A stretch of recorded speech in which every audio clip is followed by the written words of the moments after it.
বজ্জাতাইছে এইভাবে কি কেউ দরজা টাকায় এত জোরে? ও আপনারা ডাহাই আন আন আন ভাই ভিতরে আন। উস্তাদ এখন কিন্তু সবাই শোনা যায় না, আলমারিতে রায় না, ফ্রিজে রায়। লন মোরা আগে ফ্রিজে খুঁজি। ল দেখি। খবরদার যদি ফ্রিজে আনতেছেন, ফ্রিজ মুছতে কষ্ট আছে, সারা দিন বইয়ে ফ্রিজ ছেড়ে দুইছি, খবরদার ফ্রিজে আদ দেবেন না। তো ওস্তাদ লন আমরা ওয়াশিং মেশিনটা লয়ে যাই। ল আই থামেন, ওয়াশিং মেশিনে আদ দেবেন না। ওয়াশিং মেশিন ভালোবাসি আমার জামাই দেশে, ম্যারেজ ডেতে দে মানুষের সোনা গয়না হ্যাঁ তুই দেশে একটা ওয়াশিং মেশিন, এটা লই যাইতেছেন? ওই মাথা নষ্ট, মাথারি কি কয় দিমুনে একটা ক্যাপসুল খাওয়াইয়া।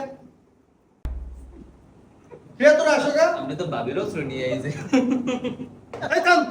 ওই সামনে গো পেশাল খামান, এইরকম কেউ মানুষের বাড়ি মানুষে আত পায় ময়লা, জামা কাপড়ে কি ময়লা, গাইড দেয় গন্ধ। যান বাইরে যান, যাই আত পা ধুইয়েন।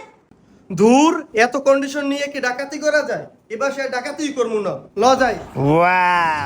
কেমন ডাকাইতে কোনো ভদ্রতা নাই, ম্যানার জানে না, যায় যায় যাওয়ার সময় যে দরজাটা আটকাইতে লাগে হেডও বোঝে না।